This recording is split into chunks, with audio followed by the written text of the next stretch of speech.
once again it's on. You know what it's time for. It's time to play some toss. Welcome everyone to episode 35 of the Tristain on Sports Show Toss. It is in fact your main man, the friendly neighborhood T-Square, Tristain Thomas. Thank you so much for joining us.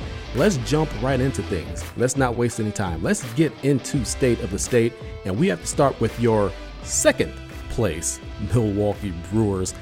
Second place in the National League Central to the Chicago Cubs by 1 game, but they do lead the National League wild card race by 3. They're 3 up on the Atlanta Braves for that first wild card spot, so they're sitting in a pretty good, decent zone right now. They beat a very good team in the Los Angeles Dodgers just last night, power outage and all. It was a late night win, but they win 5-2. They made a move themselves before we get to that game. They made a move themselves just last week. Immediately after we went off the air. They traded for Mike Moustakas, Kansas City third baseman. Decided to move Travis Shaw, who was the current third baseman, over to second, kind of experimenting with that, and so far so good. But he's kind of a Travis Shaw clone.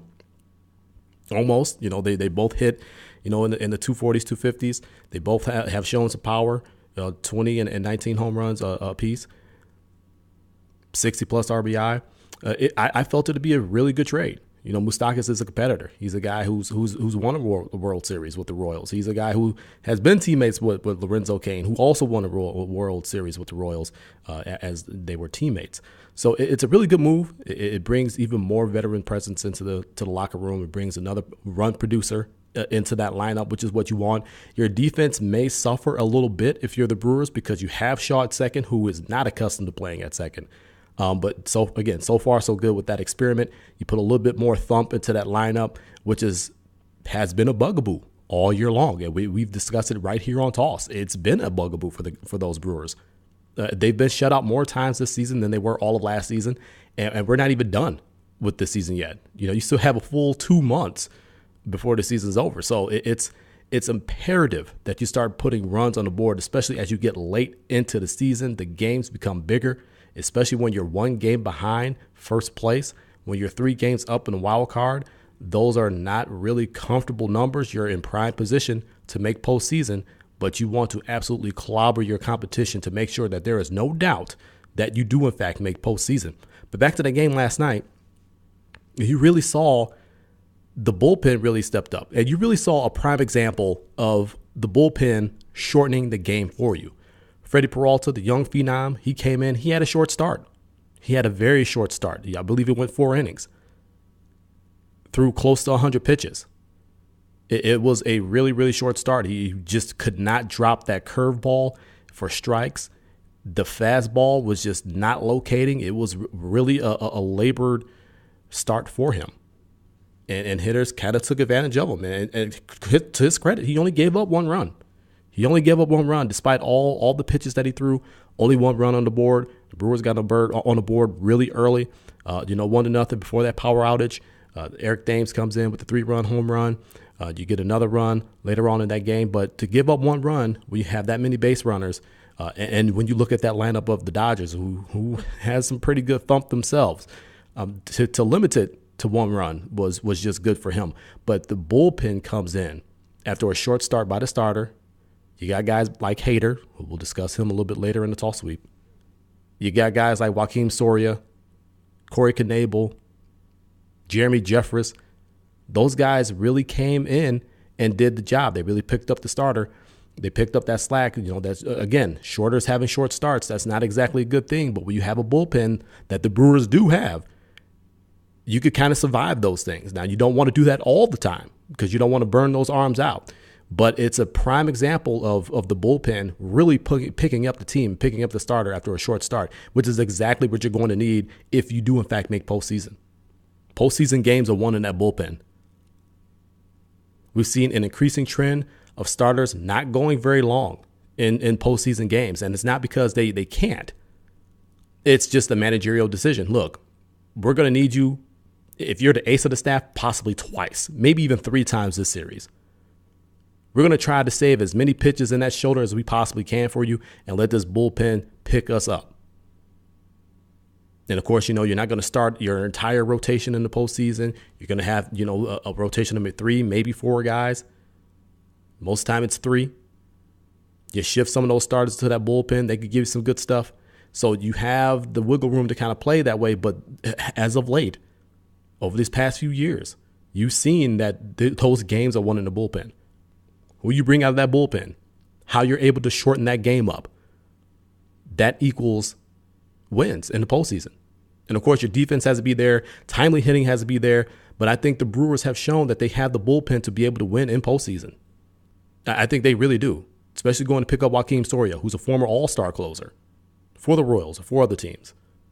He's a good, experienced arm back there. He's shown that he's been pretty good. You got young guys like Corbin Burns in there, who they view as a front-of-the-line rotation starter eventually. So the short start, I wasn't necessarily alarmed by. Freddie Peralta, again, he's a young pitcher. He's going to go through this. He's going to go through these growing pains. He's just got to learn how to drop that curveball in. He's got to learn how to get better control of that fastball. And we've seen that when he does that, he can rack up the strikeouts. In his debut, 13 against the Royals. So I wasn't really too alarmed by the short start, because when that bullpen comes in and do what they do, you shorten the game, you don't give your opponents a chance, and you win games that way. And so it was really refreshing to see. It's really refreshing to have seen that. But what do the Brewers do? What are they going to do? Today is the trade deadline. As we record this program, they're in discussions for multiple guys. Jacob deGrom, they've always, and we spoke about that last week here on Toss. That's kind of become more of a pipe dream. I think the Mets want a little bit too much for him. You got another Met in Zach Wheeler, who's just started getting good. Inconsistent most of his career, but now he's put together, a good stretch of his career. Mets want too much for him, but yet the Brewers' name has been attached to him. Chris Archer, his name has been attached to the Brewers since spring training, essentially. But you got a lot of different teams involved in that one. I think the Pirates are involved in that one. He might go to them. Matt Harvey is a name that's now popped up, being closer to the Brewers. I don't know if they're going to pull the trigger on that one either. I'd be real cautious about that one. Matt Harvey has just not been the same since Tommy John. But there's a lot of names out there that the Brewers are kind of attached to, that I just don't know what direction Stearns is going to go in. I know he's going to be smart about things. I've said this on my Twitter, @the20double.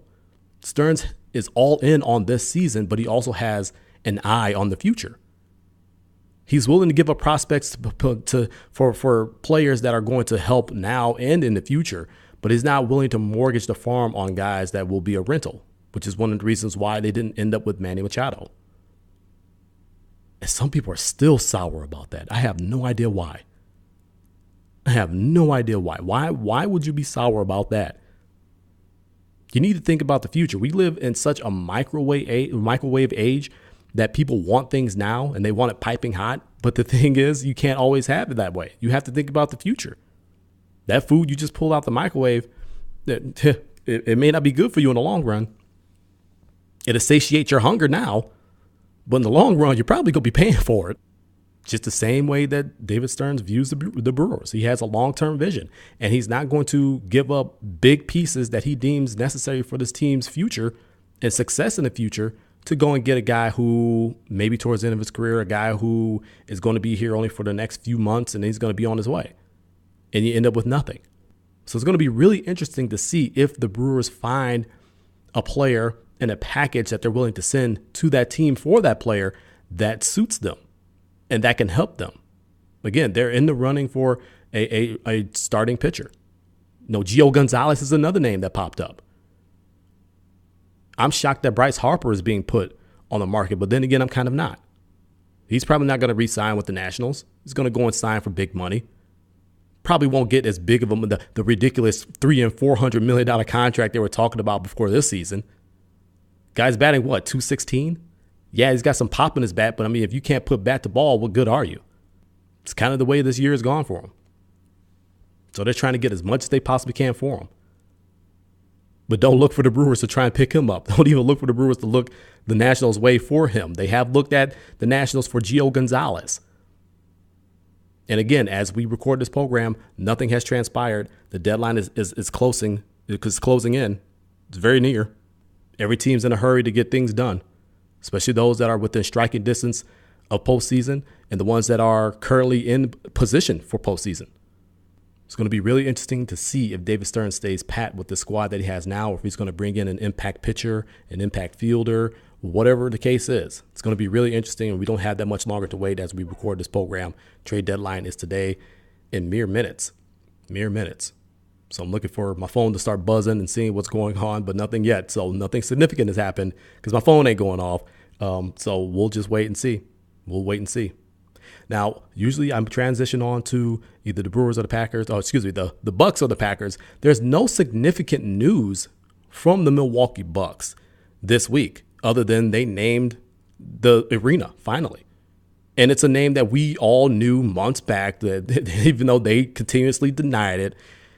Fiserv. It is now the Fiserv Forum. The Wisconsin Entertainment and Sports Center is now the Fiserv Forum, or as I will affectionately call it, the 4-1 Forum. 414 being the area code of my hometown, Milwaukee, Wisconsin. I think that flows a lot better. They got to do something with that orange color scheme because it is awful. It is awful. I mean, I get it. It's orange. It's close to blaze orange. Bucks, hunting. Ha, ha, ha. Funny, funny. But they already have enough orange incorporated with their uniform with that Harley Davidson patch that's on the front of their jerseys. So Fiserv, y'all got to do something different. Y'all got to do something different. But Fiserv Forum, it is. You know, I don't have a problem with it. You know, I didn't think we would have a forum in Milwaukee. I didn't see that coming. You know, I thought we had a center. You know, or I didn't. I thought it would be an arena or maybe another center.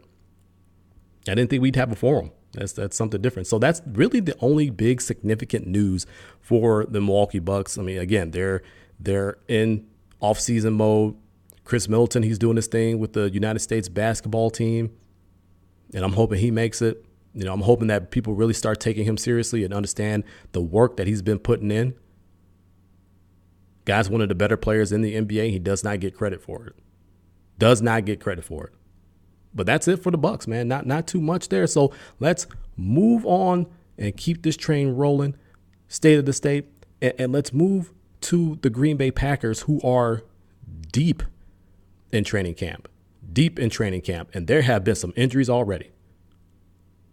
Mike Daniels went down. He was back up today, even though he didn't practice. It's not thought to be anything significant.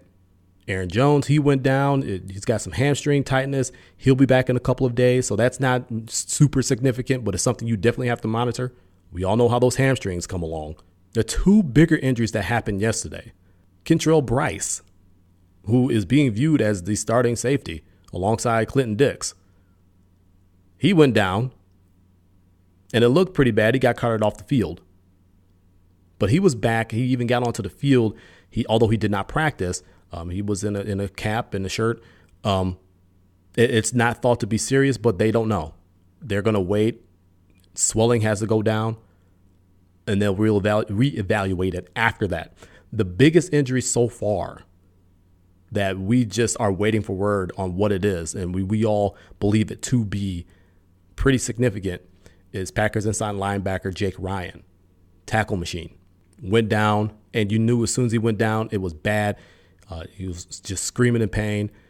Everyone's just so disappointed for him. Just so disappointed and hurt for him because he just put in so much work in the offseason, and to be cut down on the second day of a padded practice, the second padded practice of the training camp. I mean, that hurts. I mean, that's a huge, huge ding on your defense. You know, the guy's a reliable tackler. And no matter how people feel about him, he's always there. It's almost like A.J. Hawk. A.J. Hawk was always there. He was there. He was going to tackle it. And everybody was thinking he was supposed to be an impact linebacker like it was at Ohio State. But when you get to the NFL, it's a different role. It's a different deal. And for 9 seasons, he was there. Consistent, tackling, always there. Wasn't the greatest coverage linebacker, but you know what? He was always there. And Jake Ryan is kind of in the same mold. He's a guy that's always there. He's going to be a tackler. He's going to be there. And now you don't have him. Everyone fears that it's a significant knee injury that will end his season. Again, we're just waiting word on what it is. Mike McCarthy and Brian Gutekunst both had their press conferences earlier today. They said, in fact, he was in testing. No word on him yet. But that's a huge blow to your defense. And what do? Do you put, your original thought would be to put maybe Josh Jackson as a full-time linebacker, see how that experiment goes. But then now you have the injury to Bryce. So do you put him back there? What do? Do you go for outside help? I've seen someone suggest that you sign free agent safety Eric Reed, who was putting in work for the Niners. And we all know why he's out of football currently. It's the same reason why Colin Kaepernick is out of football. It's for the anthem protest. Shedding a light on racial injustice, police brutality. And it's a damn shame because both those guys are really damn good football players. But I saw the suggestion, hey, go and sign him. Not only will he make an impact on your defense, but he can be a mentor to those young guys back there. And I wholeheartedly agree. That will play.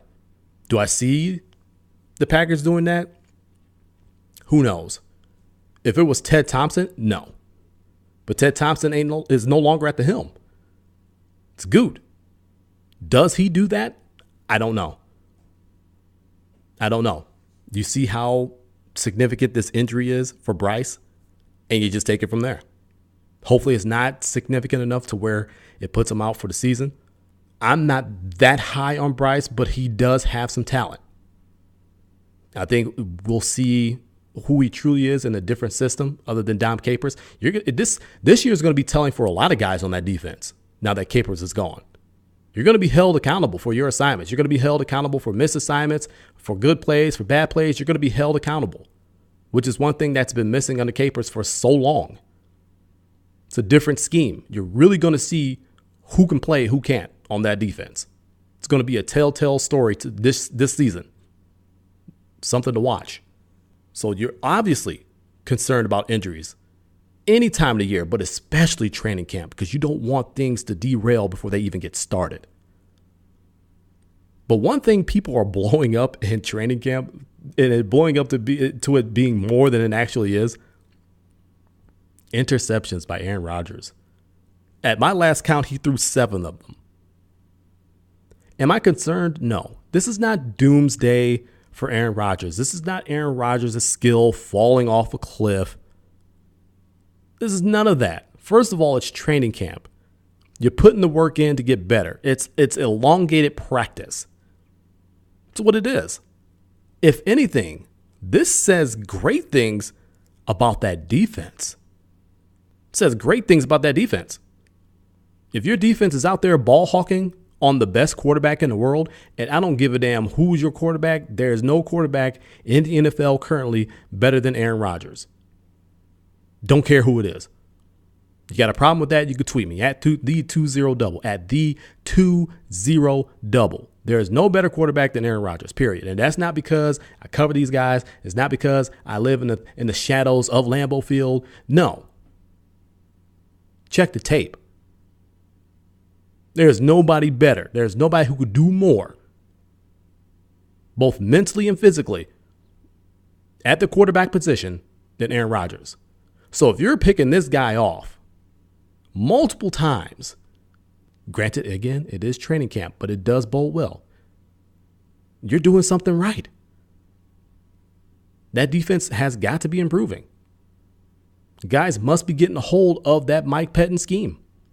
And it's showing their ball hawking skills, which, again, something that was missing underneath this Dom Capers regime. So don't think this is doomsday for Aaron Rodgers. It's not. It's really not. This is all good stuff for the defense. You have to really look at it that way. Once the regular season hits, Aaron Rodgers is not going to be tossing the ball around. He's not going to be handing it off, making it rain. Interceptions, that is. He'll be making it rain touchdowns, especially with Jimmy Graham, who looks damn near unstoppable down there in that red zone. I mean, his size and strength is just unmatched down there. Saw that in training camp practice, and it's ridiculous. It's not even fair. It's not even fair. That connection is going to be something to watch. But again, he's not going to be making it rain interceptions. He's going to be making it rain touchdowns. And this defense is going to be better for it because they go up against the best quarterback in the world. And with a new scheme, with a new attitude and new accountability, new players, it's going to be a hell of a defense. It's going to be, they may not rocket up to the top 10, but if they could get stops consistently, if they could get off the field on third down consistently against stuff that was missing under Dom Capers, give the ball back to that offense with Mike McCarthy calling the plays and Joe Philbin calling the plays as well, that's going to be something to watch. And it's going to be something. So that's the state of Wisconsin. Brewers still fighting for first place in NL Central, still up in the wild card race. We don't know what more players are going to be coming to the team via trade. It's going to be interesting to see if anyone does or if David Stern stays pat. Nothing going on with the Bucks other than the Fiserv Forum or AKA the 401 Forum. And the Green Bay Packers, hey, they're dealing with some injuries, and this defense is looking to be ball hawking. It's always good news, bad news with training camp. You got to stay positive and look at the good news. Coming up next on Toss, we have to run the Toss sweep, and we have to talk about some pure dumbassery through tweets. And we got to talk about greatness. LeBron James and his I Promise School.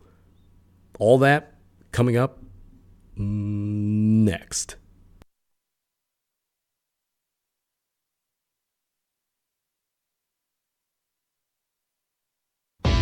TossNationMedia.com is your home for the Toss brand of sports. That means this very program, Toss, a Tristain Sports Show. That means the quick Toss videos premiering later on this year, and as well as a new segment called Tossed Up. All that and more on TossNationMedia.com. Welcome back to Toss, everybody. It's your main man, T-Squared, Tristan Thomas. Thanks for continuing on with us. Let's run the Toss sweep. Oh, this subject is just burns my ass. It just gets me heated. So I'm going to try my best to really stay calm with this. There had been a firestorm of tweets coming out from certain Major League Baseball players as past. Josh Hader was the first. Happened during the All-Star game. Horrible, ugly, just repugnant comments.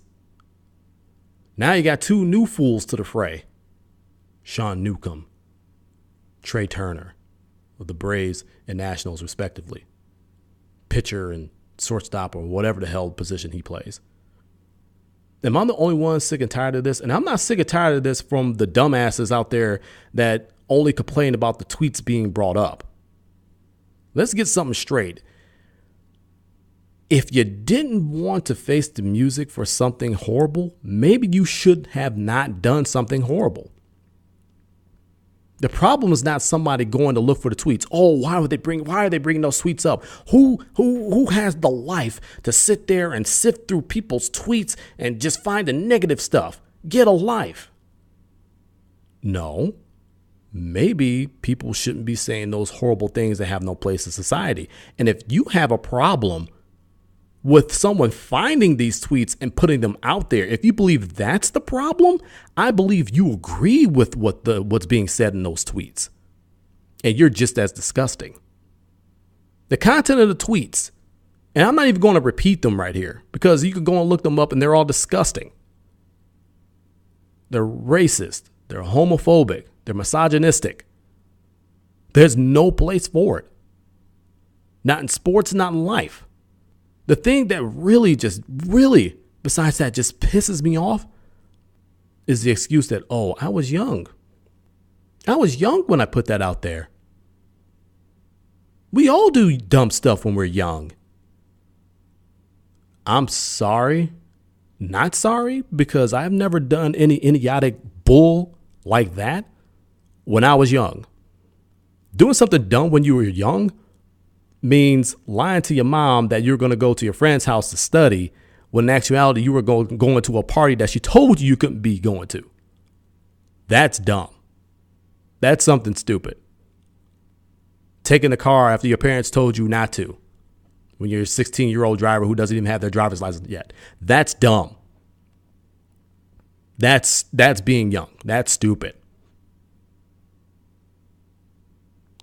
spitting homophobic, racist, misogynistic language and putting it out there, that's not being young.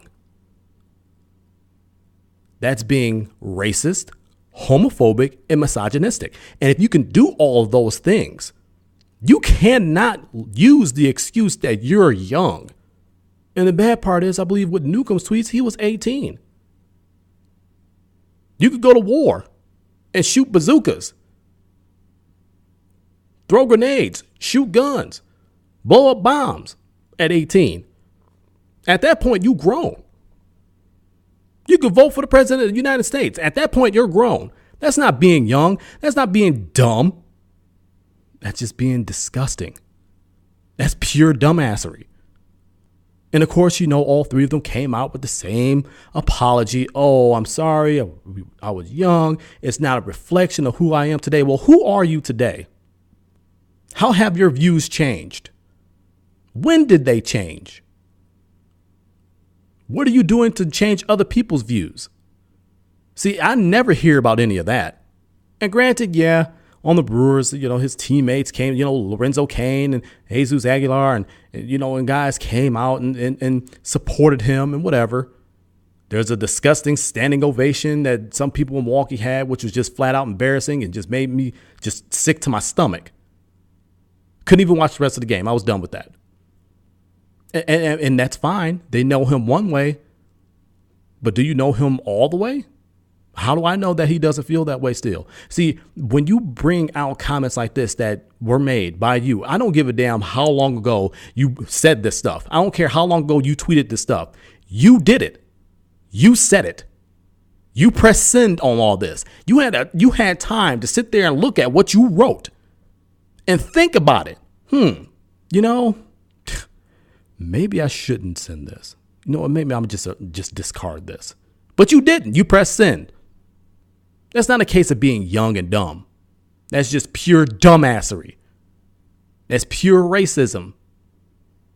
That's pure homophobia. And there's no place for it. And the people who are just having a problem with these tweets being brought out, you're part of the problem. Look at the content of what was said. Understand there is no place for that anywhere. I thought we would be at such a better place by now. And we're not. We're really not. And it's disappointing. But instead of ending the tall sweep on something disappointing, I want to end it on something uplifting. Something that just makes my heart smile. LeBron James finally opened his I Promise school and is hosting 2 grades right now. Eventually it'll host first graders through 8th graders. It's really a culmination of so much hard work. And one of the biggest promises that LeBron James made to his community in Akron, that he would leave it a better place than the way he found it. I mean, just think about it. These kids have free tuition to the school. They have free uniforms to the school. They get free bicycles and helmets because back when LeBron was younger, his escape would be riding his bike. Nike even did a commercial about that back when he was with the Miami Heat. And it's not only good things for the kids. I mean, the curriculum, it's a year-round curriculum. I can't even say that word right. Curriculum. With accelerated learning to get those kids caught up and then to further expand and get them ahead in education. But it's not only for the kids. They also have resources for the adults. They have a food bank in there. They have resources for adults for job placement and to get their own education. You could say whatever mess you want to about LeBron James on the basketball court. People would since know that he's the best player on the planet today. Will go down as one of the all-time greatest. Definitely the greatest of this generation. But what you can't say is that this man is not stand up and one of the best people on the planet. There's no denying that. There is absolutely no denying that. He knows he has a huge platform. He even said it himself on various interviews yesterday. He's going to continue to use that platform for good. He knows he's a role model, regardless of if he wants to be or not, because as he said, he knows that not only kids are watching him, but parents are also watching him. Grown-ups are watching him. They're going to emulate whatever he does, whether he wants them to or not, because that's how large and how impactful his platform is.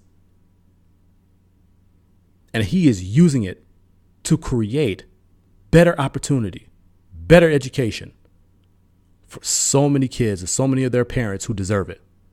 So many that have been lost by the system. I mean, it just makes my heart smile, man. It's just, it just makes my heart smile, because that's how you use a platform.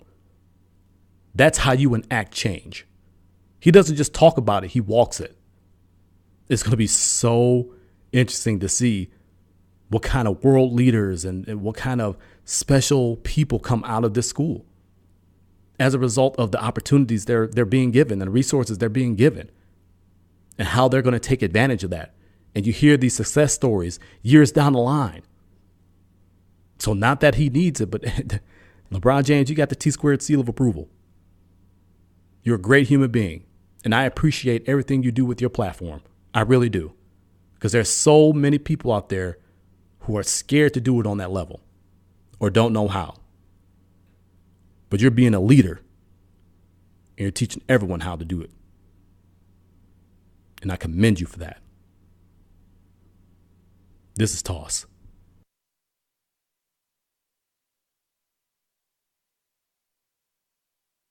All right, y'all, it's time for me to get on up out of here. This has been episode 35 of the Tristain on Sports Show Toss. Again, thank you so much for rocking with us each and every single week. You know the website, tossnationmedia.com. That's tossnationmedia.com. You know the Facebook, facebook.com/T on Sports Show. That's TON Sports Show. My Twitter @the20double. That's @the2, 0, and the word double. And don't forget, Wednesday nights, 7 to 9 p.m., you can watch myself and Professor P on the Home Court Sports Show. Facebook Live, Wednesday, 7 to 9 p.m. Central Standard Time. 2 straight hours of classic heat for y'all. But, as I said before, it's time for me to get on up out of here. This is T-Squared Tristain Thomas reminding all of you that I'm the one and only. And so are you. Embrace it. Until next week. So long from Toss.